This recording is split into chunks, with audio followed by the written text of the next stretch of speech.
दानिश, आप समझते हैं कि जो जिस तरह से अभी लगारे साहब भी कह रहे हैं कि तमाम सियासी पार्टीज़ को एक इखलाकी इक़दार का उनको देखना पड़ेगा, उनको मद्देनज़र रखते हुए करना पड़ेगा सारी चीज़ों को, तो अब वो ऐसा होगा क्या?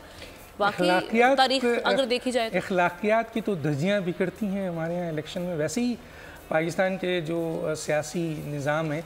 अच्छा, जो बात हो रही थी, मैं यहाँ एक बात बता दूँ, कहा जा रहा है आज़ाद उम्मीदवार को तोड़ा जा सकता है। यहाँ तो जमातें टूट जाती हैं। जमाती, आप सेनेट का इलेक्शंस देखें किस तरह का भी अदम एतमाद हुआ उसमें, उससे पहले भी। तो यहाँ तो जो जमाती अरकान होते हैं वो बिक जाते हैं।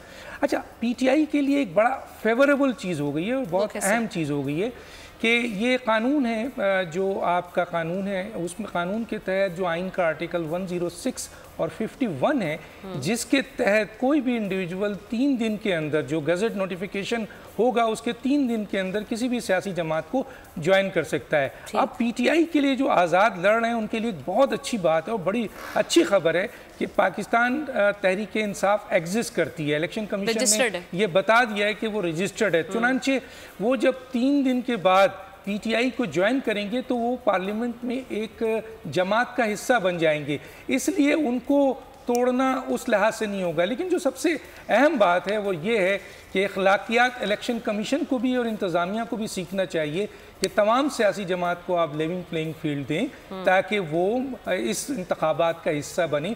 ऐसा ना हो कि एक जो आपका पार्टी है वो 4-4, 5-5 जमातों के साथ सीट एडजस्टमेंट कर रहा है और एक जमात है जिसको आप लेवल प्लेइंग फील्ड नहीं दे रहे हैं, एक जमात है जिसका आपने इंतखाबी निशान छीन लिया है, उसको आप जलसे भी नहीं करने दे रहे हैं। अब जैसे आपने कहा कि मियां नवाज शरीफ साहब जलसे कर रहे हैं, मरियम नवाज साहब जलसे कर रही हैं, बिलावल भुट्टो साहब का जलसा बड़ा कामयाब रहा लाहौर का, हालांकि पीपल्स पार्टी का किला था जुल्फ़िकार अली भुट्टो के ज़माने में और बेनज़ीर साहिबा के ज़माने में, लेकिन आसिफ अली ज़रदारी ने उनको लूज़ किया। अब दोबारा बिलावल आए और एक कामयाब जलसा किया है। कराची में MQM ने किया है। लेकिन PTI जो है अब वो एक सियासी जमात है, वो इलेक्शन लड़ रही है और जो लोग इंडिविजुअल बुनियादों पर लड़ रहे हैं उनको जलसा करने की इजाज़त दी जाए ताकि अखलाकियात, जिस तरीके से लगारी साहब ने अखलाकियात की बात की है, यहाँ तो कानून और आइन की दर्जियाँ बिखेरी जा रही हैं। एक ऐसा इलेक्शन हो रहा है जो मुतनाज़ा है, जिसे सुप्रीम कोर्ट बार एसोसिएशन ने